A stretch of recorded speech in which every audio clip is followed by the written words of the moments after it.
You're listening to the Huddle Up Podcast with Chad Jensen and Zack Kelberman.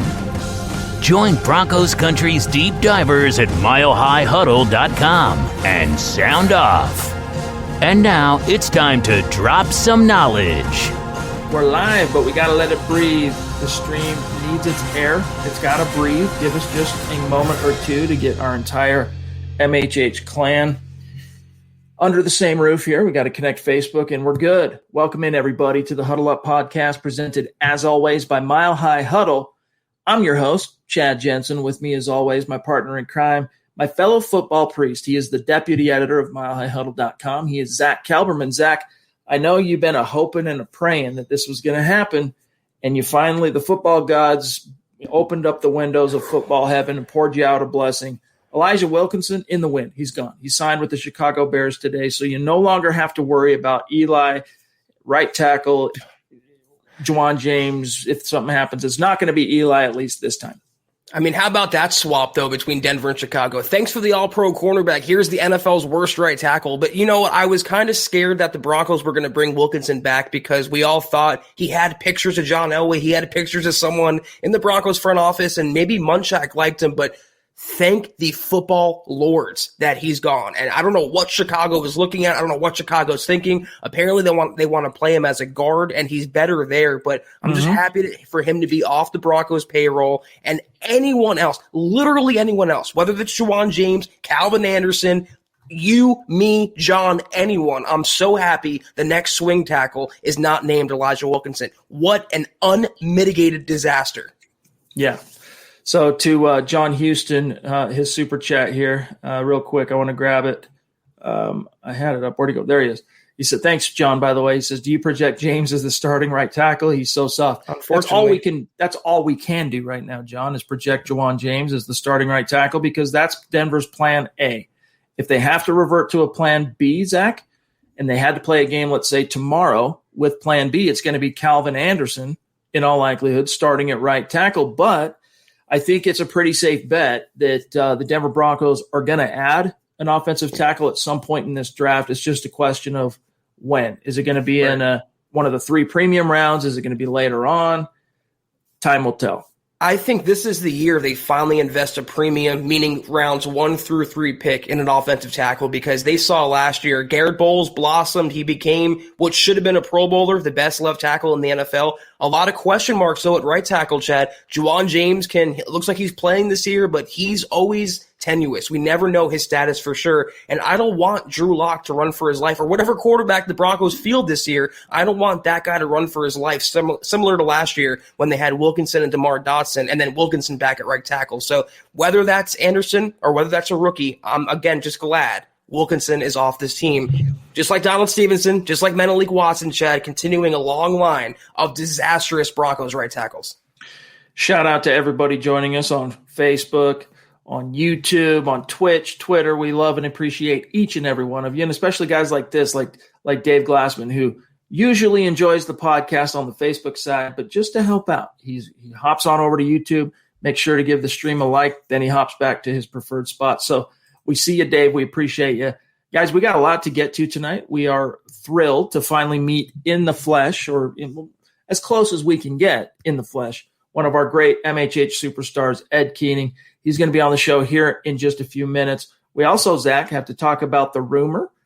Woody Page, when he stirs the pot, you got to pay attention. He's not always right. Nobody is 100% right in this business if you're in the prognostication game whatsoever, media-wise. But more often than not, when it comes to your Denver Broncos, if Woody Page speculates, you should start paying attention because the smoke signals usually tend to follow.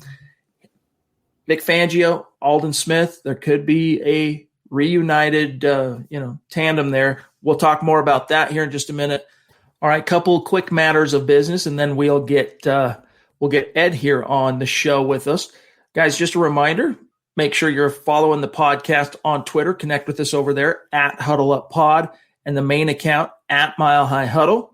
My partner can be found on Twitter at Kelberman NFL, myself at Chad N. Jensen, and our great producer, you all know him as Buana Beast. He's a teddy bear, but he will rip your face off. However, if you're following him on Twitter, You don't have to worry about that. At John K. MHH. Also tonight, we're going to be announcing this week's randomly selected winner of the merch giveaway for the Huddle Up Podcast Facebook page. If you have yet to both like and follow that page, head on over and get that done. You can do it while you're listening, while you're watching the show right now, because as of very soon, I'm not going to reveal the date exactly, but very, very soon, we're no longer going to stream to the MHH supporters group. All right, we're going to stream only to MHH Facebook and the Huddle Up Podcast Facebook. So you're going to want to make sure you're liking and following both of those pages. Trust on that. Plus, it automatically enters you into the drawing for the swag. Might be a hat, might be a T-shirt, might be a mug. So just open up Facebook, search Huddle Up Podcast, boom, like and follow, and then you are entered in to win. Speaking of Facebook, the Mile High Huddle page, become a supporter. Click the big blue button, and you're going to get access to all of our premium video content. We have kicked it off in 2021 with Kelberman's Corner, which just finished off episode 11 on Sunday. It was a barn burner. And the thing with these premium shows that we're rolling out for our paying subscribers is they're a little bit different flavor than what you get on these hour-plus long live streams. Kelberman's Corner, it's Zach, it's Kimberly Becker, and it's hot takes that hold water. Plus, we just rolled out a couple of weeks ago the Trickle Zone on Saturdays at noon. So if you are a subscriber, and it's only $5 on Facebook, you get access to the Trickle Zone Saturday at noon and Kelberman's Corner Sunday at noon. So click the big blue button on Facebook. You're in like Flynn. And then also, guys, check out the merch store when you get a chance, huddleuppod.com. Get your swag on, get a hat, get a tee. You don't have to wait to see if you've been selected randomly for a free T-shirt from a Facebook giveaway or an Apple Podcast giveaway. You can go get your favorite T-shirt, hat, whatever, and support the brand. Support MHH. We appreciate you. And if you're not in a position, by the way, thank you, James. Hit those thumbs up. Or Chase, thank you, my dog. If you're not in a position to do those things, it's all good. We're just seriously happy to have each and every one of you with us. We just ask that you, number one, subscribe. Number two, like this video. Helps out more than you guys know. It's a small thing you can do to help us in a big, big way. Like the video, especially on YouTube or Facebook. And number three is the litmus test. If we are doing a good job for you, or at the very least, you respect the effort, share this video out there and help us continue to grow and reach new like-minded Broncos fans just like you. This is the Overtime Podcast Network. All right, without further ado, let's bring on one of the MHH Mount Rushmore superstars. Been with us a long, long time. All right, this is a guy that has more than paid his dues at MHH. Ed Keating in the house. Ed, thank you so much for spending some time, making some time, I should say, for us tonight. How are you, my friend? I'm doing wonderful, man. Just sitting here enjoying life. I'm happy to be on the show tonight with you guys. We've been looking forward to it, my friend. And as you've probably come to expect, the way we like to open up these segments with our great supporters and superstars is by finding out. Now, I'm not going to reveal where you are geographically. You can, by all means, but I'll just tell everybody he's not in Denver. He's not in Colorado. How did you become, as someone who does exemplify our little catchphrase hashtag state of being, how did you become such, I mean, you're not only a dedicated fan, you're passionate, you're knowledgeable. How did that happen, being that you're not in the fine city of Denver? Well, it all started with Super Bowl 32. I was 10 years old when the Broncos, beat the Packers. And I remember that day very vividly because it was me and my father. He was, he had bets and everything, against the Broncos. He was voting for Green Bay. And I was just like, I like the colors of the Broncos. I like the horses on the helmet. So I voted for them. And then whenever they won and went again the next year to, Super Bowl 33 and beat the Falcons, I fell in love with them. And most of that was credited to John Elway. He was like the first Bronco. I was like, I love him to death, and I got his jersey as a kid. So, Ed, as you know, you've watched the show long enough. You know where I'm going with this question. You've been a Broncos fan for many years. Tell our audience your favorite memory and conversely your worst memory in Broncos lore. My favorite memory, like I said, was probably that first Super Bowl with my father. It was just me and him watching it together. And then whenever, the Broncos won, he was all upset, and I'm just sitting there laughing at him. So that was probably the greatest memory in Broncos history for me.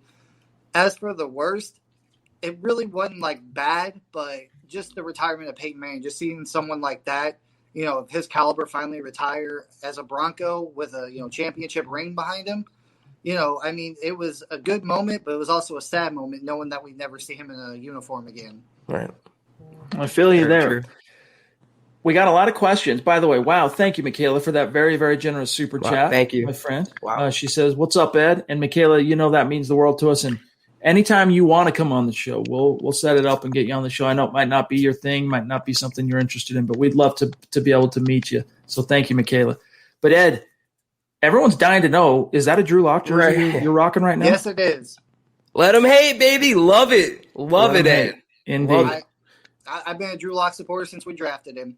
Well, this kind of ties into where we're going with our next question then. Where do you, I guess now that answers our question, do you want the Broncos to stick with Locke? Do you want the Broncos to explore a quarterback in the draft? What kind of veteran backup would you bring in, Ed, if you were the GM of the Broncos? How would you address quarterback this offseason? Yeah, well, first off, I would stick with Drew Lock through 2021. I mean, like you guys always say, it's a lame duck year for Vic Fangio and Pat Shurmur, and right. I don't see why you would go with another quarterback if it's a strong possibility those two ain't going to be here next year. As for where would I go behind Drew Lock, well, pretty much there's not much left on the free agency market besides like maybe Alex Smith. If we can't get him, I'd rather than take a quarterback in the later rounds or just roll with Rippon, honestly. But I've been pondering this question for a while now, why people would want to, draft like a Trey Lance or trade up and get like a Zach Wilson this year. I'm like, if like I said, Fangio and Shurmur don't pan out and they're gone next year, why would you want to have a quarterback come into a system and he's going to have to relearn a whole new one next year? Exactly. And I think Locke is going to ball this year, honestly. And that's just the way I feel about it. I mean, all the injuries last year, a new system for him, no offseason. I think this year with an offseason and, continuity finally for the, first time in his, football career in years, I think he's going to ball. And I think he's going to go like probably over 3,000 yards, probably about 27, 28 TDs, and probably about 10 picks.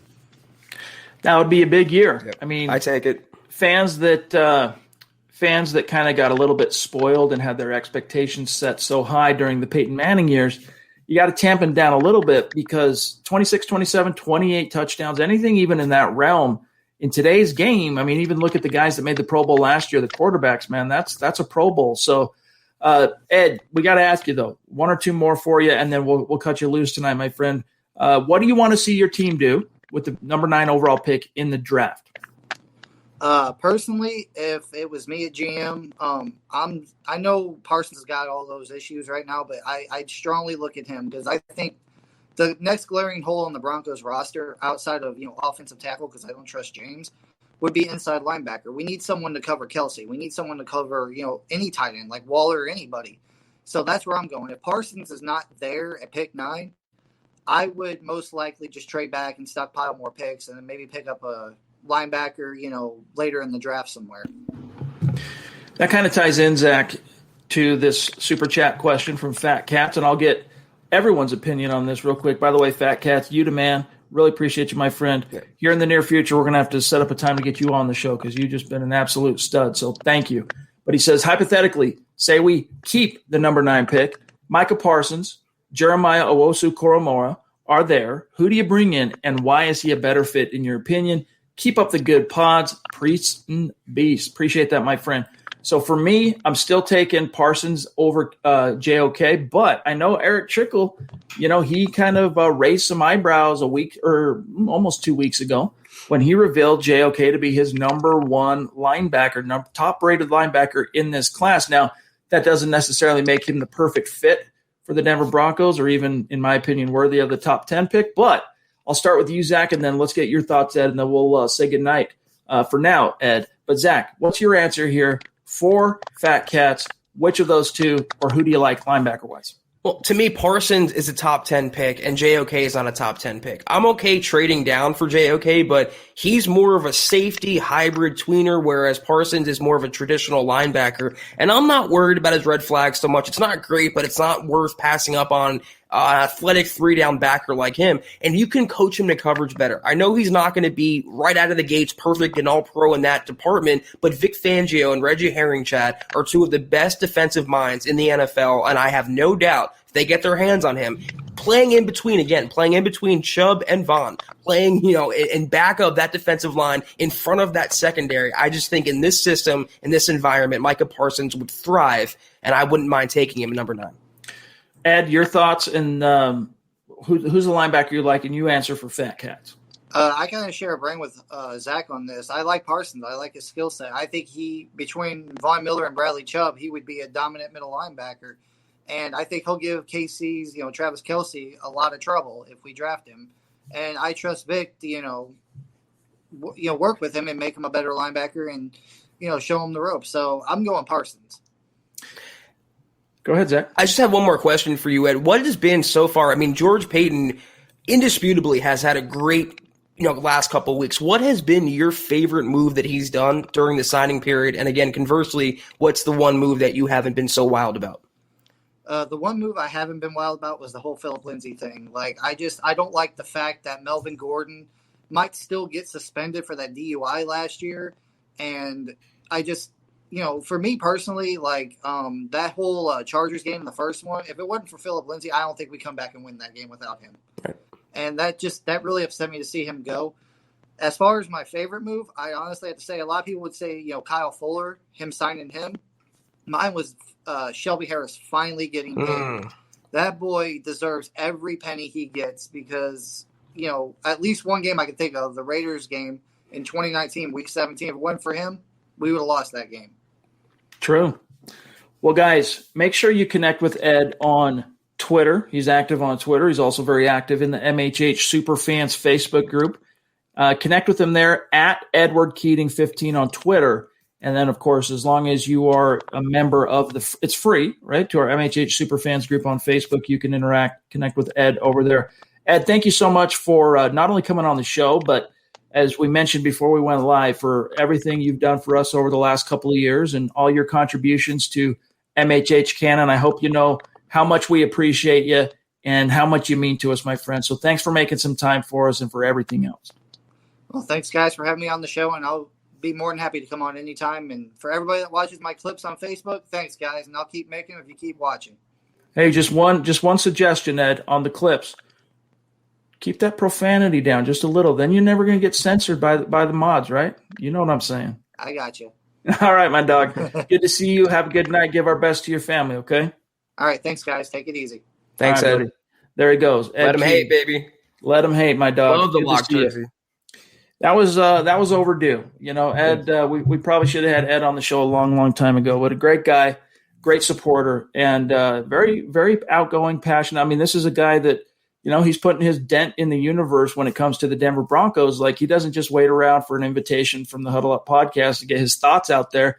He's recording himself, doing his videos and puts them on Facebook for everyone to create conversation. It's pretty fun to see. So he's a real neat guy. I respect anyone who creates content, Chad. It's not easy to do. You have to find your own niche, and Ed found his. And damn, I share a brain with him almost 100% of the way. He was a great interview tonight. Had a lot of fun talking to him.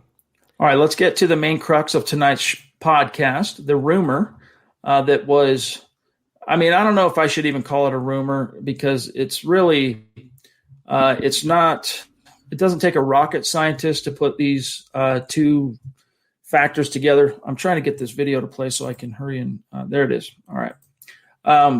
It doesn't take a rocket scientist to deduce that the recently released Aldon Smith could end up being a pretty no-brainer, connection for the Denver Broncos. Now, for those of you who missed it, Aldon Smith was informed by the Cowboys they're going to be letting him go here in the very near future. And this is a guy that was drafted only 5 picks after Vaughn in 2011. He went on, believe it or not, his first 2 years, he outpaced Von Miller in the sack department. Him and Justin Smith, right, in that former Niners defense that Vic Fangio coordinated under Jim Harbaugh that was just fierce, man. Got him all the way to a Super Bowl, got him to another NFC title game as well. Aldon Smith, his career was going like this, Zach, and then he made some pretty dumb off-the-field decisions, and it did one of these. Yeah. He was out of the league for 4 years, and then the Cowboys, who you cover for Heavy.com, signed him last year. So what are your thoughts on the possibility of Aldon Smith coming to Denver, and what can you tell fans about him who maybe they weren't paying too close of attention to the Dallas Cowboys last year? What has he got left in the tank? here's what I'll say. I mean, it's a great comeback story for what it is. No, he did not have, 15 sacks last year. He wasn't a Pro Bowler, but he was productive in his limited duty as a designated pass rusher. He wasn't a starting linebacker. He wasn't a starting defensive end. So he had, I think, 5 sacks. He had a bunch of quarterback pressures. He had some passes deflected. He was productive, but he kind of tailed off toward the end of the season, at least from what I saw. And that comes with the territory of a player who spent half a decade away from football, who was sleeping under cars at one point, Chad. But I don't know how much this is commonplace. I know in Denver media it's not out there yet, but in Dallas media, there's speculation that Aldon Smith, unfortunately, is grappling with another off-the-field issue. And that's why the Cowboys, who previously indicated multiple times they wanted him to come back, they decided to cut him loose. And he would have fit their scheme perfectly. You cannot have too many pass rushers, and he was productive last year. But that's the scuttlebutt about Aldon Smith. And if that's the case, obviously, I don't want Denver to go anywhere near him, Chad. Remind me what the off-field stuff was, Zach, that got him in such hot water with the league. Substance abuse, alcoholism, those kind of things. This is the Overtime Podcast Network. You're playing with fire. And if that's true, what the buzz you're hearing in and around Dallas, that he might have some further discipline perhaps coming from the league, then the Broncos definitely are going to avoid that. So they'll do their due diligence. And I'm sure if it's already matriculated to media, Denver Broncos, I'm sure, know what's going on with that. But all things being equal, Zach, if that weren't an issue or turns out to be unfounded or not an issue, I mean, the Broncos could do far worse than bringing in a guy like Aldon Smith, not only because he can produce for you even at this age. He's entering his age 32 season. He can produce for you, depending on reps, depending on snaps, in a non-Vic Fangio scheme, 6 sacks. That's probably like the floor for him on a regular 16-game season. But teaming him back up with Vic and getting him back under the wing of him, Ed Donatel, who's secondary, but still he's the defensive coordinator now, it could have a very galvanizing, type of maybe resurrect the career, so to speak, of Aldon Smith, who, as you can see here, guys, he had a solid year in Dallas last year, started 16 games, 5 sacks. As Zach mentioned, he had he had a few QB hits. You can see his stats here, but Zach, I would love it so long as those rumors you're hearing, that buzz, turn out to be unfounded. Yeah, I mean, I wouldn't cry about it, but as always, I'm prone to give the younger players on the roster more playing time, let them eat. Malik Reed had a breakout season last year. I understand the Broncos need depth, but if they want to have depth at outside linebacker, just sign Eric Wilson, who can play inside linebacker as well. No off-the-field concerns, productive, versatile. Aldon Smith will never, ever be what he was in 2011 and 2012. And it's sad, Chad. He was on the verge of a perennial All-Pro, if not Hall of Fame level career. And I have no doubt that Vic Fangio can reach him, because last year, Mike Nolan, the Cowboys defense was a joke. It was comical. He would be productive here, but at what cost? You'd be always wondering if he's going to go off the radar. You'd be always wondering if he's going to, pardon my pun here, fall off the wagon. I don't want to have that worry in this locker room. This is a crucial, paramount season for George Paton in year one, and I don't think taking on locker room risks like Aldon Smith, despite the upside, is worth it. We'll see how it shakes out, but he actually had 33.5 sacks through his first 2 seasons in the league. Meanwhile, Von Miller had a grand total of, 29-30. He had 30 total sacks through his first 2 seasons. So a lot of people credit, Zach, those very productive early years of Aldon Smith.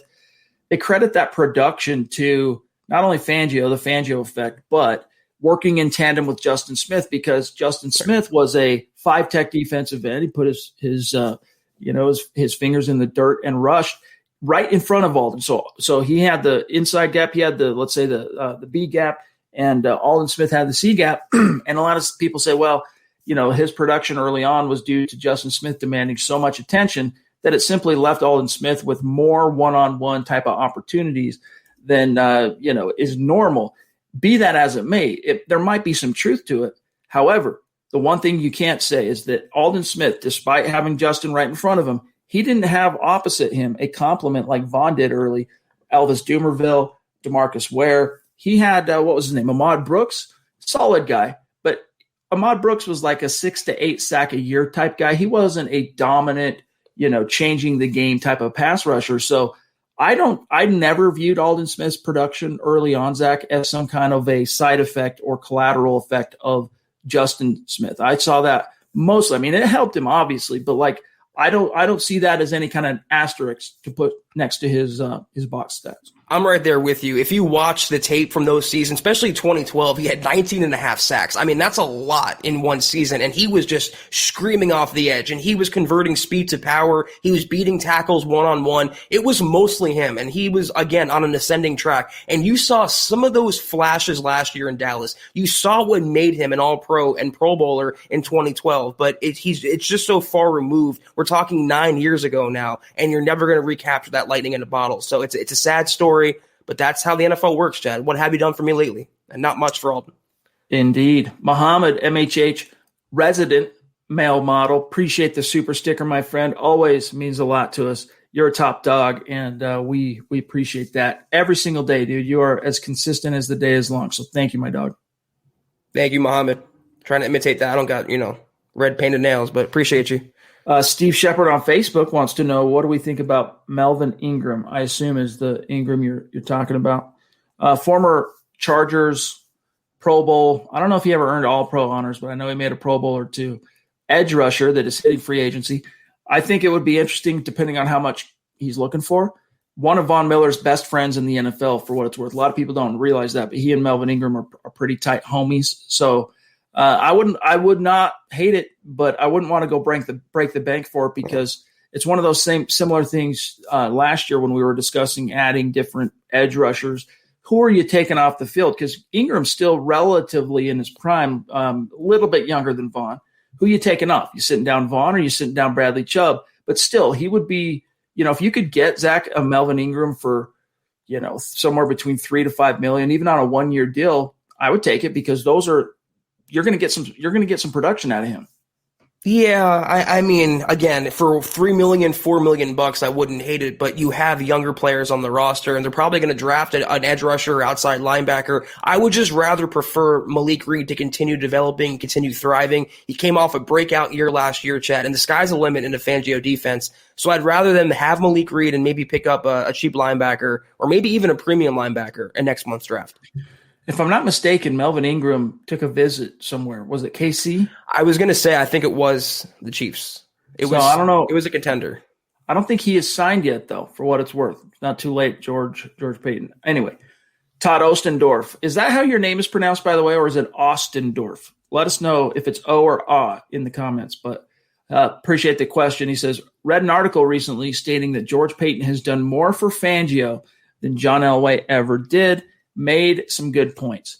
Look, he's had a really good offseason. But one thing you got to keep in mind is John Elway hires Vic Fangio 2019. I'm trying to think back to, so what did he give Fangio? First of all, you had Chris Harris Jr. still on the roster, but he still went out and signed one of Fangio's familiars, Bryce Callahan, signed Kareem Jackson, right? If we're just talking about defense, gave him some weapons. And then in the draft, he added a few guys for him. The next year, the Broncos, like a lot of NFL teams, Zach, they were very much in a kind of holding pattern by the time free agency hit, because things were shutting down. The pandemic was hitting. The future was very, very murky. And so a lot of teams, including the Broncos and especially the Broncos, kind of hung back and let the dominoes fall and kind of pick through the aftermath. This year, though, George Payton has definitely made up for whatever lost time Elway might have had last year because of the pandemic. I mean, outside of picking one nit here, and that's the Philip Lindsay decision, which I still consider to be very, very unnecessary. The dude it's been an absolute coup d'etat. I mean, he has crushed it. And Zach, being able to re-sign Kareem Jackson for half of what he was on the books for before they released him, or, didn't pick up his option. I mean, it's actually pretty dang impressive. You can make the argument he got the same contract that Anthony Harris got from the Eagles, and I'd rather have Anthony Harris, but it was still a great value move and a very shrewd business move on Payton's part to decline his option and bring him back at a reduced salary. He's had a bang-up offseason so far. Again, A- for me and borderline A grade for George Paton. But Elway literally delivered the Broncos a title as an executive. And until George Paton does that, I believe you can't really compare them. All that Elway did in a decade versus one half offseason for George Paton. And he was always going to be, I think, propped up a little more because he was replacing John Elway. He was the new guy in town. It was new blood. And he's on honeymoon this year. It's scholarship for Paton. He can really do no wrong. But based on the way they've gone so far, the players he's locked down, the players he's signed, the way in which he's operated, how quick and how shrewd and how just with the Broncos' best interest in mind, I would venture to say he's on a very high trajectory and he can be better than Elway. But to say already that he is, to me, is a little bit of a stretch. This is the Overtime Podcast Network. Levi, bona fide superstar. At this point, everyone has gotten a chance to also meet Levi. We had him on the show just a couple weeks ago. Appreciate you, dog. He says, hey, fellas, looking forward to the draft. Paton putting in work. Yes, indeed. He's doing a very, very good job.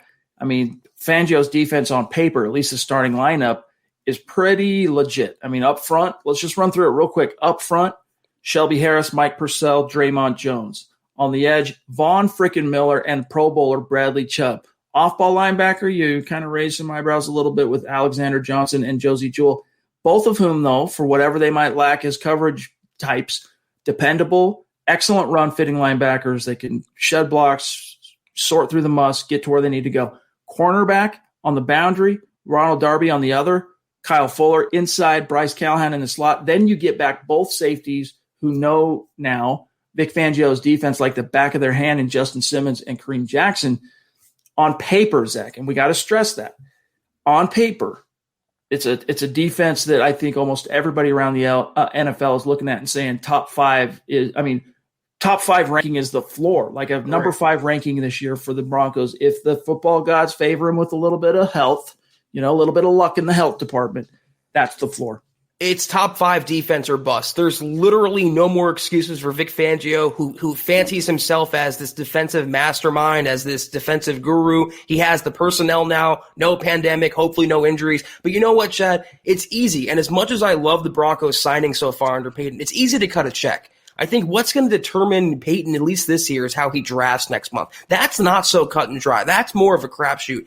I want to see his first pick, because what was Elway's first pick? Hall of Fame linebacker Von Miller. And that's why it's unfair to compare them at this stage right now, a rookie versus John Elway. So let's see what Paton does in next month's draft. I have full confidence so far based on what I've seen. He's an NFL lifer. He's a longtime scout. I have no doubt he will improve the team. But let's see the way in which he drafts, Chad, before we jump to any conclusions.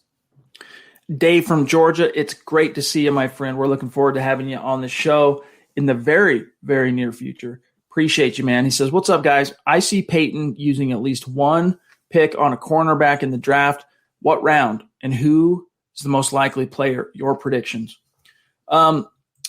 Honestly, Zach, if I had to predict it, I'm going to predict they're not going to take a corner in round 1 because, I would have predicted corner, honestly, and I did predict corner before free agency. But when you landed Kyle Fuller, you landed Ronald Darby, and you're getting back a healthy Bryce Callahan, knock on wood.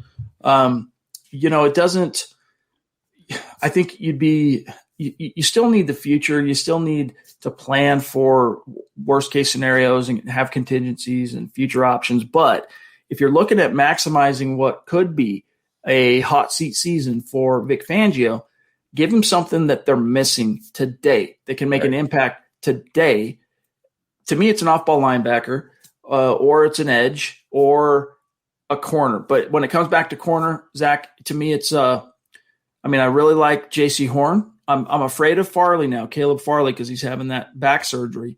Patrick Surtain, I wouldn't hate, but I'm guessing the Broncos end up taking a corner in round 2. Who that would end up being that far down, I'm not sure.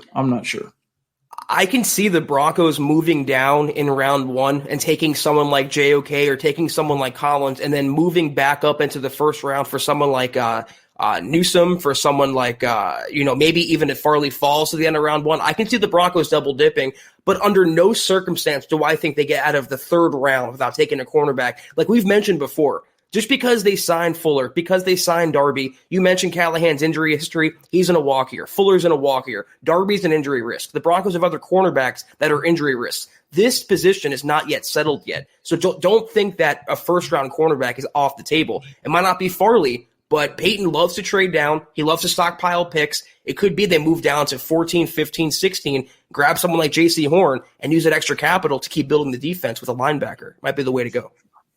Eric Stokes, the kid from Georgia, is another option that could be had in the second round, perhaps maybe late first, early second. Wouldn't surprise me, Zach, to see him go out and draft the very if he was 3 inches taller, Elijah Molden, right? The Washington corner that projects as, and I'll use Eric Trickle's verbiage, as an elite slot, because you don't have Bryce Callahan locked down after this year. Wouldn't surprise me to get a Molden. And then you have an insurance policy this year for an oft-injured player in Callahan. Someone like that, Zach. Yeah, I wouldn't mind. They have to address the secondary. Again, just because they brought in the cornerback and just because they brought in Kareem Jackson does not mean the secondary is settled. It's actually the opposite. They have to keep addressing those two positions with priority. All right, we got one here from Jake King. By the way, Jake, are you on Twitter? Because we have searched for you the last few nights when you have super chatted and have been unable to find you. So if you're on Twitter, connect with Zach and myself and then do one of these in our mentions, and we'll follow back. We'll connect you with you. And then, of course, we want to be able to shout you out. So appreciate you. He says, if we don't draft a running back or add one in free agency, how do you think Royce Freeman will be used as the number 2? I don't think he's going to be the number 2. I really don't. I hope not. I think it's going to be Mike Boone. But you know what? I don't want to clown too much on Royce Freeman, because I think he's a guy who has really been his potential has not fully been tapped by the Broncos, and a lot of that is due to circumstances. Like, he gets hurt in week 7 of his rookie year. By this point, he was the man. Like, he had established himself as the starter in Denver. He was kind of grandfathered the job early on, but still he had to leapfrog Devontae Booker and stave off Phillip Lindsay. That injury allowed Phillip Lindsay to, kind of get his foot in the door. And then just those next 3 games, man, Phillip Lindsay was just 100 yards and a touchdown, put it in the bank. You could count on it. Fast forward to the next year. That's when I really got disappointed in Royce, because Lindsay was coming off a Pro Bowl year, 1,000-yard rusher. He was going to be like the focal point running back, Zach, but I still expected to see more from Royce Freeman in 2019 or 2019. Yeah. And we didn't. He can be a pass catcher. He can do things for you. I want to see them put a little bit more effort into trying to pull that out of him before he hits the bricks at the end of this year.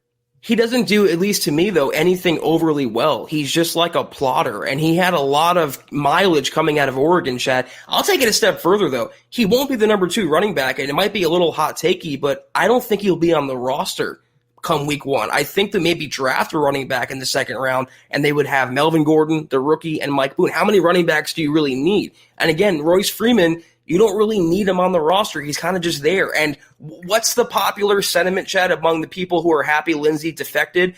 Mike Boone wasn't signed to replace Lindsay. He was signed to replace Royce Freeman. So which one really is it? Which running back are they replacing? To me, Freeman's a jack. He had some value coming out of Oregon, but he's really shown me nothing. He's a poor man CJ Anderson. And in this day and age in the NFL, that doesn't really do much for me. Velveta, a newer name on Super Chat, so welcome. Thank you. Connect on Twitter. Appreciate you. I have fallen from the Watson train. My hope right now is we get Justin Fields. I think he's going to bring a wow factor that Broncos country could use. He's a really intriguing player. I'm not going to lie. I'm not going to try and rain on Justin Fields' parade. He could end up becoming a super stud in the NFL. But, I just think you've gone this far with Drew, Zach, and you need to see it through. It's, again, for those of you who maybe missed one of the last couple shows, something that former NFL head coach, former UCLA head coach, current ESPN and Sports Illustrated analyst Jim Mora Jr. said was that, look, the Broncos they're in a tough spot. You don't envy them for this decision, but they're kind of at a spot where Drew hasn't shown them so little that they can say for sure, this ain't our guy, we're moving on.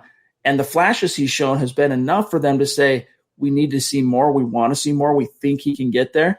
They're in a kind of in between, right? They're kind of stuck in a purgatory, if you will, to where you could really make a categorical, calamitous mistake if you move on from Drew now, because he could be on the precipice after all the TLC, the investment, the development, everything you put into this kid, getting his coordinator back for the second straight year for the first time in a long time for him. He could be on the precipice of actually realizing his potential, and you would be giving up on that to go for an albeit talented Justin Fields, don't get me wrong, but equally, if not more so, let's say, unproven when it comes to the league. Yeah, I agree everything what you just said about Locke, and obviously that we share a brain on him, but if I'm going to gamble on a quarterback in this year's class that's not named Zach Wilson, I'm taking Trey Lance. To me, again, it could be a hot take. I think Trey Lance has a higher NFL ceiling than Justin Fields. Fields had the luxury of playing on a really, really, really good team. Lance didn't have that luxury, and it kind of works both ways. He didn't face the same competition, but if I'm a GM and if I'm hitching my wagon to a quarterback star, and I saw Dylan said in the chat, which I agree with, when you're drafting a first-round quarterback, it's not what he can do now, it's what he can do 2 years, 5 years, 10 years down the road. And I think 10 years down the road, there's a really good chance to me that Lance will be the better quarterback over Fields. The one thing I don't like about Fields is he wilted in the big game. You saw that huge performance from him in the first college football playoff game, and then he wilted when the chips were down. And I know it was an elite opponent, and we're talking about the Crimson Tide and Nick Saban and all that stuff, but I didn't like seeing that. Jonathan, thank you for the super chat, my friend. If you are on Twitter, I know this is I think the second night in a row for Huddle Up that you've been in on super chat, so connect with us on Twitter. We want to be able to keep tabs on you, shout you out. He says, I've been a fan for a while. Appreciate you guys. Thanks, buddy. I like the idea of trading back, but how far? What draft capital can we realistically expect? And should we get additional picks for this year or next? Thanks. Realistically, like somewhere in the middle 20s. That's about as far back as you probably want to go, depending on who's on the board and how your board is falling and shifting. But yeah, if you were to trade back, Zach, from like a pick 9 where the Broncos are and trade back to the mid-20s, I mean, probably – minimum would be a third-round pick, maybe even a little bit more that you would pick up. If a team came up from the mid-20s to number 9, you're getting a second-rounder. I mean, at the very minimum, maybe even 2 second-rounders. But I don't see Peyton falling that far back, because then you're trading back and risking not getting a blue-chip player. If he moves back, I think it'll be like what they did a couple years ago. They went from 10 to 20 to take Noah Fant. I don't even think that far. Somewhere in 15, 16 range, a few spots, which allows Peyton to pick up an extra draft pick and still get someone like a JOK, someone like a JC Horn, or someone like a Zaven Collins, and continue to build this defense through his preference, which is the draft. Ed Keating, man, leaves the broadcast, hops in the chat, shows us some love. Thanks, Ed. He says, go Broncos. This, my friend, is why you are a bona fide superstar. So thank you. You know we love you. We appreciate you. Real quick, here's one from Savage Boy Kev. Good to see you on Twitch. He said, this year is a make or break year for Drew Lock with how the team looks now. Can we finally say today that we are a quarterback away probably from the postseason? I think the Broncos, in all honesty, Zach, have been a quarterback away from the postseason for most of the last 5 years, to be frank with you. Like, there have been other holes, don't get me wrong, but, like, if Drew Lock plays from week 11 to week 17, if he plays like that from, week 7 through 10, you probably end up somewhere closer to 8-8. You can probably still miss out because he's a young quarterback, still figuring things out, and you had so many injuries across the roster. But, yeah, dude, if Drew Lock – all they don't need week 14 on the road in Carolina version of Drew to win 9-10 games next year with this roster. They need, week 11 against Miami. That's the Drew Lock they need to go 9-10 wins in 2021, which is, 250 yards, something like that, 63% completion, maybe a touchdown or two, no picks. That's what you need to really maximize what this roster has. And I do think that Drew Lock's got that in him, especially coming into a season now where he'll have the same scheme for the first time in back-to-back years since his sophomore to junior year at Mizzou. But see, this is where I kind of point out the issue with the criticism of Lock last year. The implication is that he was the sole problem on the Broncos 2020 outfit. Yeah.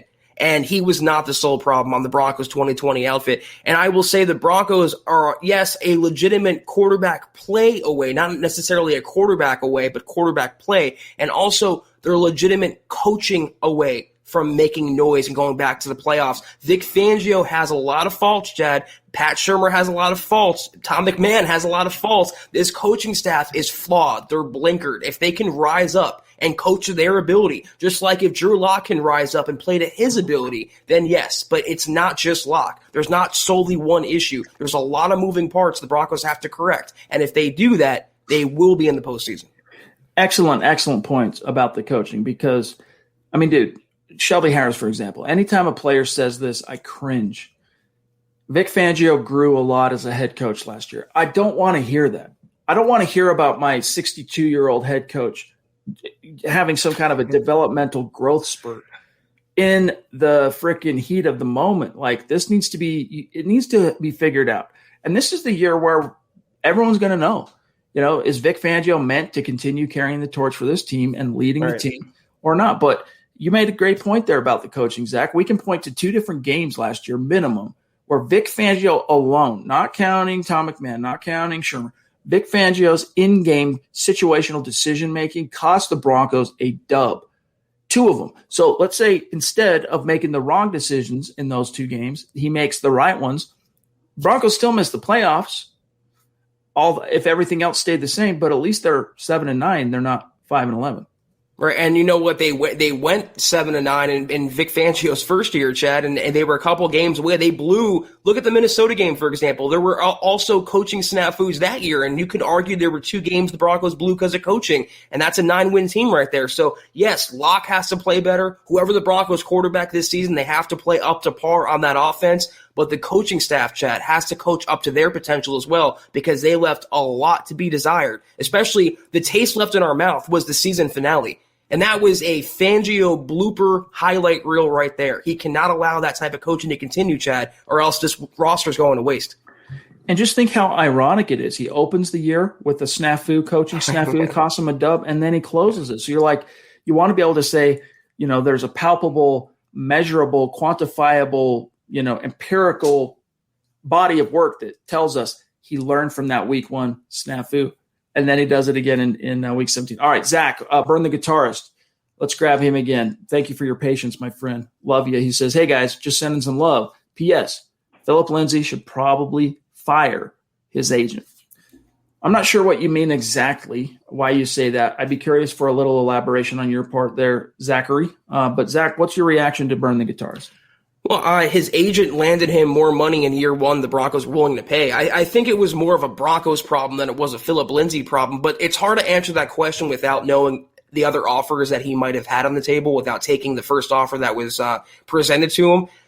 He has a pretty good agent. Isn't his agent Mike McCartney? I mean, that's a pretty high-profile guy, so I think he has good representation. I just think he was kind of led astray by Denver that kind of strung him along for a couple years and wouldn't pay him. He got nearly, put it in perspective this way too, Zach. He got nearly, in this 1-year deal from the Texans, nearly double what he made in total career earnings from the Denver Broncos in 3 years. So keep that in perspective. Mike Boone got more guaranteed money than Philip Lindsay made in 3 years. I mean, that's the issue right there. It's not a Philip Lindsay problem or a Philip Lindsay agent problem. It was a Broncos problem. And people want to close their eyes to that, but it's the truth. Dave from Georgia, again, thanks, brother. He says, I totally agree with Zach on Aldon Smith. Hashtag Broncos country. Hashtag let him hate, baby. Love it, dude. Appreciate you, Dave. Thank you. A very apropos question from Savage Boy Kev. Why is Jeff Driscoll still a Bronco? We don't know, but it's not going to last too much longer because they can move on from him and save 100% of that $2.5 million. So he's not long for the roster. I don't know why he's still a Bronco. I'm trying to figure it out. Like, why not just move on? Because you cut Nick Van Etten, who was also part of that free agent class last year. Why are you holding on to Jeff Driscoll? He offers you literally no utility. He's not a backup you can count on if he has to play. And what else can he offer? He hasn't played enough in the league to really be that example or mentor for Drew or Brett Rippon. I don't understand it either. I think Peyton, the only logic that we can follow here is Peyton is waiting for the quarterback domino to fall, what he's going to do whether it's Deshaun Watson, what I think is unlikely, whether it's Trey Lance, or whether they're rolling it back with Locke for one more year, when that domino falls, then I think Driscoll will get his walking papers. But, God, are they deserved. Most definitely. All right, Shadow Jack R., appreciate the Super Chat. And I know you've, I want to say 2 nights in a row now, you've been on Super Chat with Building the Broncos and with us here on Huddle Up. So thank you. Connect on Twitter. If you're already following, just reach out and do one of these and let us know who you are. Connect the dots, because so often, and this is a message to all of our listeners, especially our superstars, so often the YouTube handle is different than the Twitter handle, and we don't know who's who. So make sure you do one of these. He says, super elated that Shelby Harris will remain a Bronco for a few more seasons. Hashtag best hands on the team. That's right. How high? Mile high. I like that. He'll tell you best hands in the league. I loved Ed's answer, too, because of all the moves that Peyton's made, you could have mentioned Simmons, you could have mentioned Fuller, maybe even Darby, but I love the fact he mentions getting Shelby Harris paid, because some of us, Chad, have been on that bandwagon for years now, and if there's one player on the Broncos roster that was worthy of that commitment, it was Shelby, so I'm very happy for him.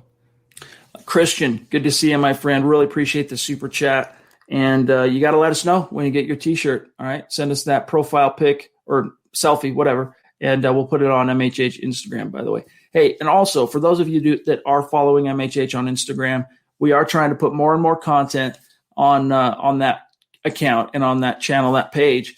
But thanks to each and every one of you for getting us over 2,000 followers there on Instagram. And it's not easy, dude. In the sports media game, trust, it is not easy to get to 2,000 followers on Instagram. It is a grind, my dog. Christian, hey, boys, who is your guys' end of the season prediction for our bona fide wide receiver 1 and stat line prediction for Sutton and Judy? Hashtag state of being from Michigan. Zach, your answer. Sutton is going to have a monster year. As long as the quarterback play is average and injuries don't restrike Cortland, he's going to have just a monster, the Pro Bowl year we've all been waiting for. So he will be the bona fide guy, 1,200 yards, 8 to 10 touchdowns. I think that's a prediction for Cortland Sutton. And, Jerry Jeudy depends on how the offense goes. He's going to be the second option in the passing game, maybe the third option behind Noah Fant. I think he can get to 1,000 yards, but that's going to require a lock or whatever quarterback it is kind of taking their game to the next level. I think they have room for one off the bat. That's Sutton and Jeudy, possibly, if the quarterback kind of has a good year. All right, guys, we are approaching 55 minutes, so we got to start rapid firing through our remaining super questions here. We got one from Christian. Thank you for that, my friend. Also great to connect with you on Twitter. It's very, very cool. He says, Mel Kiper's newest mock has us trading back to pick 14 and taking Micah Parsons. Thoughts? State of being, hashtag Denver Broncos for life. Yeah, dude. I mean, if you could trade back, stockpile a 2 or a 3, and still land Micah Parsons, I know he comes with a little bit of, a little bit of risk, but to me, that would be another coup for George Payton. I think also for the fan base that's kind of apprehensive about Parsons as a top 10 pick, that'd be an easier pill to swallow, trading back to 14 and getting another pick on top of that while still getting the best linebacker in the draft class. So if Payton did that, it'd be more Payton magic, and I'd be all for it. John, the stream right before I was about to grab her here after Rocco just jumped Christy. So if you can grab Christy, have her queued up next. Rocco 420 in the house, another great superstar who's come on strong of late, and that we've been able to connect with on Twitter as well. So good to see you. Appreciate your generosity and support, my friend. He says, I missed a few live streams due to work, but I'm back. Is it too early to extend George Payton's contract? LOL. But seriously, dude, he's got 6 years. I mean, how many you want to give this guy? John Gruden, 10 years, 100 million? LOL. But seriously, he says, oh, crap. Sorry. Seriously, he really is proving himself to everyone how good he is. I have nothing but faith in him in the draft. Hashtag Denver Broncos for life. Yeah, man. So far, it's an incomplete picture. Got to be impressed with what he's done in free agency. That implies that he's probably going to know what he's doing in the draft and do well there too. But let's wait to see for sure once the draft haul is complete. Yeah, but for now, up until this point, anyone follows me on Twitter knows, he's hitting homers out there every single week. So I love George Payton. I was ecstatic about the hire, Chad, and he's proving us right because we advocated for his hiring over someone like Champ Kelly, and he was the one to get the Broncos back on the right track. All right, we got the queen of MHH jumping in off the top rope with what is very often and commonly for Christy a symbolic super chat. And maybe she's doing, maybe she's playing some double, what would I call it? Some 4D chess, a double entendre. 58. She's talking Vaughn. Maybe she's talking about Aldon Smith, because Aldon Smith rocked 58 in Dallas, if I'm not mistaken. He did. But Christy, love you, appreciate you. You know how much you mean to us. She says, much love, guys. It feels like it's been a bit since I caught a live. Many thanks and much love. Right back at you. Christy, this is among everyone that's in the chat, among our superstars. When you're not in the podcast, it's not the same. So seeing you around, just seeing your pictures, seeing your generosity and your support, it means everything to us. And thank you, and we love you so much. Thank you. Amen.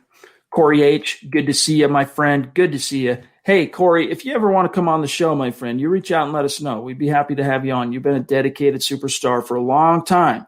So you reach out, connect with us. We're connected on Twitter, you and I. So either shoot me a DM or send us an email, milehighhuddle@gmail.com, and let's set it up. He says, I hate to be the one saying I told you so, but I said after the Fuller signing, we needed Kareem Jackson back. This, to me, was a no-brainer. Now we just need an inside linebacker, and then the defense would be a finished product. I feel you on that. Now, Zach and I don't 100% share a brain on the K-Jack thing. We both agree that he took a step back last year comparatively to his 2019 body of work with Fangio.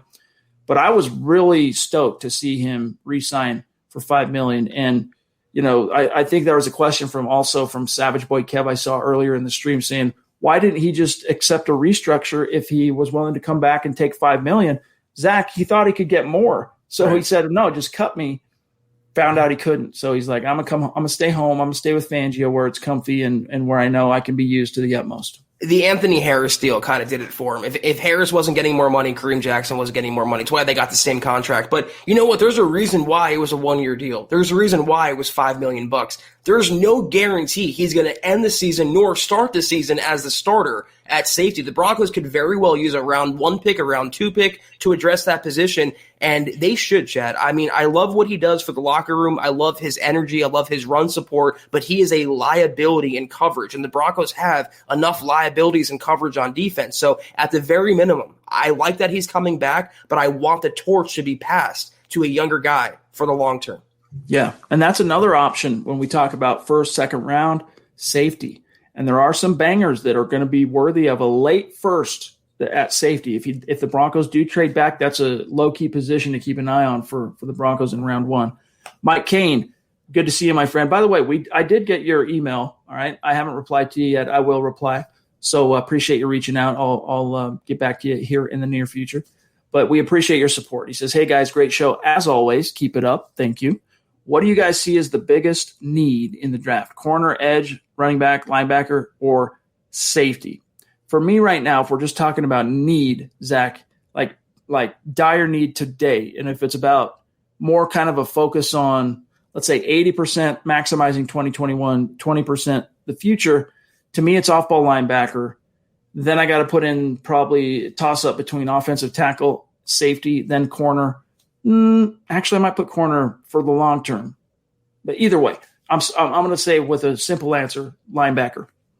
Yeah, and linebacker, inside linebacker more so than edge because, again, you still have Vaughn and Chubb. And you know what? If you're paying a guy like Melvin Gordon, if you're paying any player $8 million or if he's among the top, highest paid guys on your team, that's not a need. So running back would be a luxury to add to that position, but they have Melvin Gordon. They just signed Mike Boone. They have Royce Freeman. They have players there.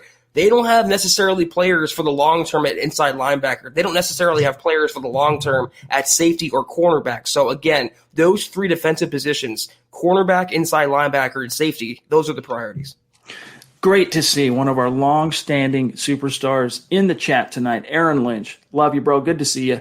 He says, in the middle of moving from Denver to Seattle, but wanted to show some love while I can. Love you all, Broncos country. On paper, Peyton is hitting dingers.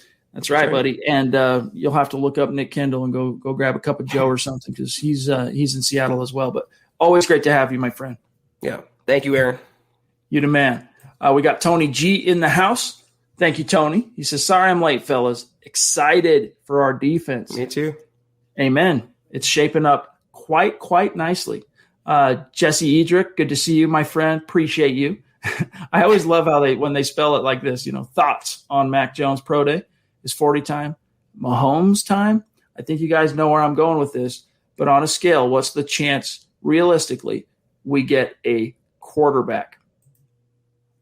I haven't read up on the Mac Jones Pro Day. I'll pull it up, Zach, while you offer up an answer. Well, apparently George Payton wasn't there, correct? He wasn't at Mac Jones's Pro Day. So that's, he was at Trey Lance's. He can't be at everyone's. I believe he was at the South Carolina Pro Day for J.C. Horn. I still think Mac Jones is like a Daniel Jones. I think he's like a Brad Johnson type. He's got a 22 touchdown a year type quarterback. He doesn't move the needle for me in the NFL. He's a safe kind of Andy Dalton type of quarterback. But if I'm going to take a guy in round one, I want the upside. I want the ceiling. So give me Trey Lance over Mac Jones any day. I can't think of anything more boring than watching Mac Jones in a Pat Shurmur offense. Oil and water. According to Clint Lamb, Mac Jones ran somewhere between a 4.79 and a 4.85 on his first 40 attempt. Really solid number for him. Definitely a solid number because, the perception on Mac Jones is that he's not an athlete, right? He's a pocket statue. And so that does help him a little bit. But how much? Time will tell. I think he's a guy that would be an option for Denver if you trade back and can get him in the second. But I don't think you wanted to draft a quarterback round 1 or 2. So to answer your question there on odds or whatever, I'm saying like 20% chance they draft a quarterback in round 1, 80% chance they do something else. That's just my read on it, and I could be wrong, Zach. Yeah, I still think there's an option. There's a chance, obviously. And again, the longer the Broncos go without adding another quarterback, the chances of them taking a quarterback in round 1 skyrocket. But also, conversely, the chances of Locke coming back unfettered with Brett Rippon behind him also skyrocket. So it's either going to be the Locke Rippon ticket or it's going to be a splash at quarterback. I'm with Chad, though. I think the overwhelming majority is the Broncos run it back with Drew for 2021. All right, we have got one here from Calvin Hamilton. Wow, thanks, my friend. Really appreciate you. Connect with us on Twitter. He says, I'm all for Parsons or the safety from TCU, Trevor Morig. Yes. Jackson is no spring chicken. Let him learn. I'd be all about it. If you could get Morig from, trade back, get him late round 1, or if luck would have it, in the second round, man, that would be a coup. Yeah, Morig, Richie Grant. There's some safety prospects in this draft class, Chad, and the Broncos would be wise to grab one before it's too late. We got Chris P saying, just say no to Mac, and we feel you on that. I think he's going to end up being, put it this way, he's going to end up having a much more, thank you, Chris, by the way, a much more productive NFL career than, say, A.J. McCarron. I think he's going to end up being more of a baller than A.J. And that might seem, that's not saying much, but they're compared a lot in terms of, what they did for the Alabama offense. Neither one of them were the athlete of a Tua or what's a kid? I just brain farted. The kid that's in Philly now. Hurts. Thank you. Then neither one of them have that. They're more pocket guys. But Mac Jones, don't sleep too much on him. I'm not necessarily talking about the Broncos, but first round in general. I think the Patriots are the perfect landing spot. I just see the McDaniels, Belichick, they fall in love with a quarterback like Mac Jones, and I think he'll be a more productive or more successful Andy Dalton, but I'm not using a top 10 pick on that quarterback. We've got Jeremy Hancock in the house. Thank you, Jeremy. You're a newer name that we don't recognize on Super Chat, so welcome. Thank you. Connect on Twitter. I have to give Peyton an A+ for free agency. Losing Phil sucks, but don't think the Boone pickup changes the wins or losses over Phil. I hope for a draft as good as free agency. Hashtag Denver Broncos for life. State of being from Virginia. Very cool, my friend. Well, thank you for reaching out and for the support, Jeremy. And a very fair comment, too. You can't really hold – I mentioned this on KK last week, but you can't resent or hold the Philip Lindsay departure against Mike Boone. He's just coming in and signing a contract. He was recruited to the team. So let's root for him to do well, and let's wish Philip Lindsay well in Houston. Both things can happen at the same time. Indeed. All right, we got one here from Josh, an absolute stud. Rogue Theory on YouTube is his handle, man. It's been great getting to know you a little bit, Josh, and having you in the community. One of these days in the near future, I'm sure we'll end up offering you an invite to come on the show, and I look forward to that, and swapping some old punk rock stories. It'll be fun. Just showing some love, gents. Hashtag Huddle Up Squad. Love it, dude. Thank you, Josh. Thank you, sir. Real quick, John, while you're pulling up the for what it's worth, we need We got Jeremy. We got Josh. Stand by. Let me just tell you where we're at real quick because we're about out of time here. We need Scott Edwards, Black Knight, Clark, Beowulf, and we did get Chris and Simon. We need Simon. So FYI. Here's the quote I think fans need to take into consideration when you're wondering how much do the Broncos love Drew Lock. George Payton, is he going to take a cue in round one? Now, this could all be smokescreen. Let's throw that out as a disclaimer. But he said, quote, this was last Thursday. We like Drew Lock. We have a plan in place, and there's free agency, there's the draft, there's trades. There's a lot of ways to acquire a quarterback. Fortunately, we have a quarterback here. So that's something he said that I did raise my eyebrows a little bit, Zach, when he said that. But it's literally true, though. There's already a starting quarterback. He is the incumbent. He is still young. He is still developing. He is still maturing. And I think Peyton wants to see, coming from his scouting background and knowing how patient he is evaluating prospects, he wants to see what Drew Lock can do unbothered in year 3, a make-or-break season, with a full supporting cast, with continuity, and all of those factors working in his favor instead of against him. So I'm not surprised he made that comment. It's just what's the reality right now. But the reality and the truth is not what Broncos fans want to hear. Simon up there north of the 49th parallel in Canada, proving that Broncos country is not a geographic location. It is a state of being. Appreciate you, dog. Good to see you. And you're another guy. One of these days, we'll have to get you on the show. He says, hello, gents. Starting lineup looking unreal. Still some depth concerns in the secondary, but what about the defensive line? I feel like we're a bit light there after the starters.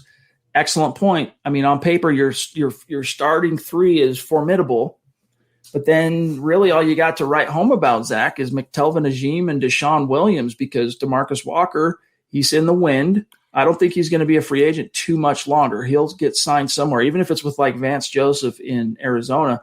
He'll get swooped up. But what are your thoughts on the D-line? That would be a nice move for Vance. That would be a nice 4D chess kind of. I would bring back DeMarcus Walker, though. I've been saying that for a while now. Like a 2-year contract, low guarantees, put some incentives in there. But he was balling in a Vic Fangio defense. And one thing about DeMarcus Walker that we've all always said, me and you, Chad, he's always making plays. He's always around the football. And like the question states, they cut Jarrell Casey, and they don't have much depth behind the players that they have. So they have to get some backup guys because Shelby's going to have to take a breather. They're going to have to give Draymond a breather. Mike Purcell's a nose tackle. So this is a position as well the Broncos could address to the draft, but you have a homegrown guy. He was a second-round pick. He was starting to develop and mature. I'd bring back DeMarcus Walker. To me, it's a no-brainer.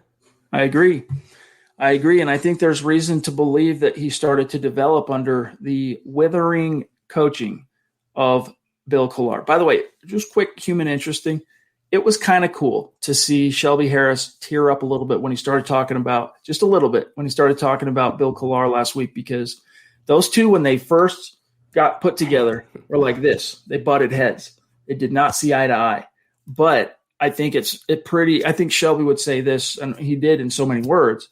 If he doesn't arrive here on a team in Denver where the D-line coach is Bill Kollar, he doesn't end up finishing second on the team in sacks that year, only behind Vaughn, and then going on to, become a starter and then earn this big paycheck. So really cool to see. And Zach, here's Scott Edwards. Thank you, Scott. Connect on Twitter if we're not already connected. And if we are connected, do one of these. Make sure we know we got the right account. Appreciate you, dog. This isn't a big need, but do you guys think we need to draft a young interior defensive tackle to back up Mike Purcell? And if so, who? When Mike got injured, I felt like we didn't have that run stuffer in the middle anymore. Agim, I think, is the future nose tackle. I mean, you can play him all over the line, but pure nose tackle, those were dime a dozen kind of guys. You can pick one up in the later rounds. You can sign a veteran. I believe, though, I mean, it's not a pressing need. They shouldn't take a defensive lineman over a corner, over a safety, but they have to look to that cupboard as well because, like we just mentioned, there's no one behind the starters. They have a great starting defensive line, but you have to have depth. You have to have insurance. So, yeah. Scott, I agree with you. They have to pick up someone because Mike Purcell, as great as he is, he's also coming off an injury. He's coming off a season-ending injury, so you have to hedge against a setback, a reoccurrence, a re-aggravation. I'm right there with you. I would use a mid-round pick at least to address the defensive line. I would keep an eye on what's a kid from NC State, Aleem McNeil. That's a guy to keep an eye on as a potential Denver Broncos fit. So anyway, Jeremy, Good to see you, brother. Black Knight 232 in the house. Love you. Appreciate you. He says, I would draft a quarterback in the first round to hedge my bets as a fail-safe if the season goes south. Our free agency was good, so judging from what we got, it looks like Peyton is going to go QB in the first. Yeah, I disagree with you on that, Jeremy, on both fronts. Like, I don't think a quarterback's going to – a rookie Q is if Drew tanks. He's not going to save your season, but the benefit would be at least you have a guy that you can, build toward later because Drew proved he couldn't do it. And I really don't think Peyton's look, his free agency has freed him up to do whatever he wants. So in that sense, you're right. That they can do whatever in the first round, and it could end up being Q.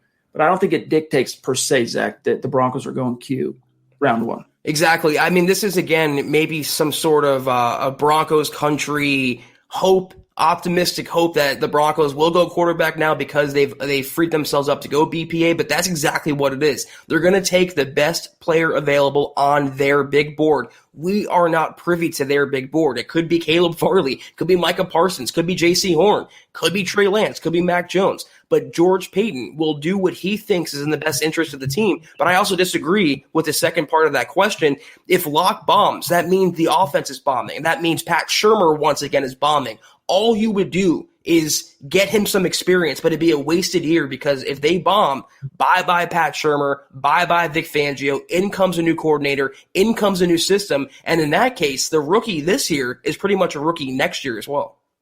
We really do got a rapid fire. We're about out of time. Clark Life, a newer name on Super Chat. Welcome. Thank you. Connect on Twitter. Really appreciate that Super Chat support, my friend. Really do. We also got one here from a lot of newer names on Super Chat lately. And we love seeing it, man. It tells us we're on the right track. Welcome to all of you. Beowulf. Including Beowulf. Remember reading you in high school. No doubt. By the way, here's a funny anecdote, depending on who you ask. When Beowulf, that animated movie came out, I don't know, 10 years ago or so, maybe a little longer. I saw it as Lord of the Rings had come out. I've read Beowulf. I was made to read Beowulf in high school, and it's a legendary piece of literature.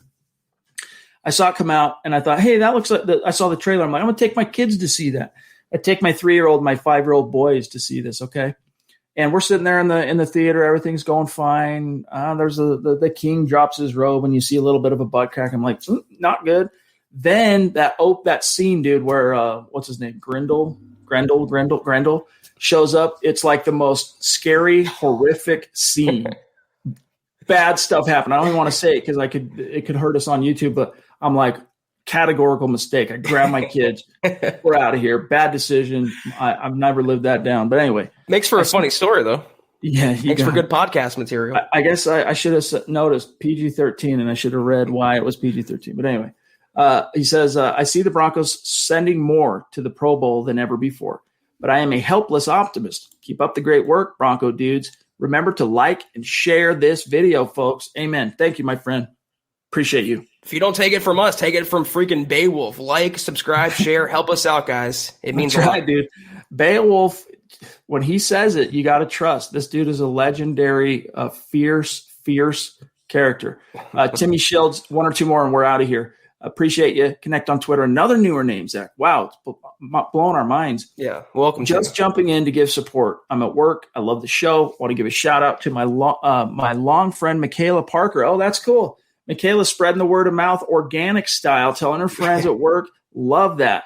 Michaela, shout out to you. Shout out to you, Timmy. Thanks, buddy. Chad, we got the MHH podcast tree blooming right now. You know, the Vic Fangio coaching tree is getting going. We got the MHH podcast tree. It's great. Thank you. Indeed.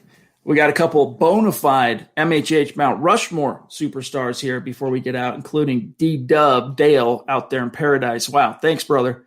Every time you're just, the epitome of generous and supportive, man. And it was great getting to meet you.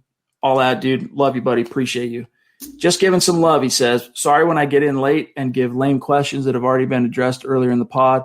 Personally, I'm glad Kareem is back. He is the only defender that plays downhill. Although Michael O.J. Mudia is starting to show.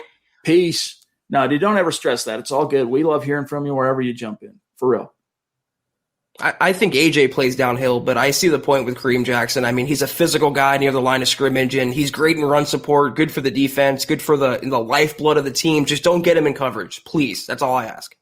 What I love, too, about him, real quick, Dale, Kareem is a Fangio guy now, and he knows the scheme. And so you got to believe at a certain point when the other stars have aligned and you filled the quarterback needs and people are staying healthy and you got Vaughn on the field, like eventually this thing should come together in a big bad way for Fangio in the same way it did in San Fran almost a decade ago and the way it did in Chicago in 2018. So shout out, Dale. Love you, bro. Whoops, my bad. Throw him on. Go ahead. Let's grab Christian. That was my bad. Christian, been waiting patiently. Good to see you, my friend. Appreciate you. He says, and by the way, Christian, you ever want to come on the show? Let's set it up. DM me on Twitter. We'll get that scheduled. Or have we already? No, I just confused myself. Anyway, we're out of time. Do you think it's looking likely the Broncos are going to trade up for Fields or Lance? No, I don't think it's looking likely, but it's still a possibility. And a lot of draft nicks and national media people are pointing that way because of how Peyton has maneuvered in this free agent period. But again, I tell you, I got to go back to this, okay? And I know it could be coach speak, all right? But I think they like Drew Lock a heck of a lot more than a lot of outside people do.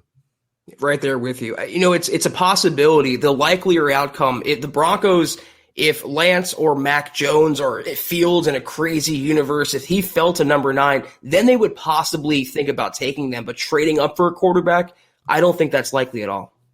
All right, last one, and how appropriate. Another one of our great superstars. And Tyler, we got to get you on the show too, man. Yep. Reach out if that's something you'd be interested in. And guys, if you're one of our superstars who we extend that invitation to you, don't feel obligated to do it because we understand not everyone wants to have the lights shined on them and not everyone wants to be, kind of put on the spot in a way when you're doing a live broadcast in front of a lot of people. So we won't take it hard if you do say no, and this is to all of the superstars to whom we've offered an invite. But Tyler, you're one of them. We wouldn't mind having you on, dude. We'd love it. So reach out. He says, I'm just stopping by to show some love. I'll catch the pod after work. MHH for life, Denver Broncos for life. Love that, Zach. Yes, thank you, Tyler. Before we get out of here, we got to tip our cap. We got to tip our cap to our great Facebook community. And Zach, it's just been so cool. We really made the Facebook supporter, subscriber thing a focus in terms of not only talking about it on the shows, but dedicating our time and creative energies and focus to content to provide to them that is exclusive to those paying subscribers.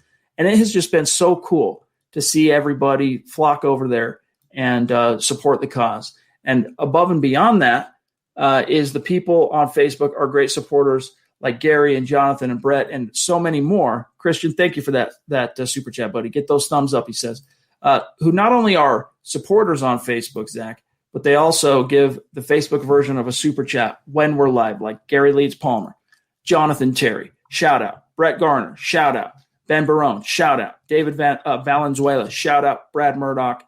Love each and every one of you. Appreciate you dudes. Thank you. Salute to you guys. Thank you so much. Okay, guys, we got to go. We went way, way long. Great talking to Ed. Great talking to all of you. Thanks for spending some time with us here. Connect on Twitter at HuddleUpPod and also at Mile High Huddle. And we went so long, guys. I'm sorry to do this. We're going to have to announce the winner of the pod giveaway tomorrow night. But instead of making you wait, we'll do it at the top of the show tomorrow night. Trust on that, okay? We'll announce who the winner is. But other than that, guys, we'll see you then for the Mile High Mailbag. Zach, sign us off, dog. Yes, sir. Have a great night, Chad. Great night, John, down there. Have a great night, everyone in the chat. We will see you guys tomorrow for the Mile High Mailbag. Personally, Chad, our favorite pod of the week. So if you have any questions, guys, about the Broncos, George Payton, Fangio, Philip Lindsay, Locke, any questions at all, hit us up on Twitter. We will take it on the show tomorrow night. But until then, we will see you 6 o'clock Mountain, 8 o'clock Eastern tomorrow night. Be there. Till then, and as always, go Broncos. You've been listening to the Huddle Up Podcast. Join Broncos Country's deep divers at milehighhuddle.com to keep the conversation going.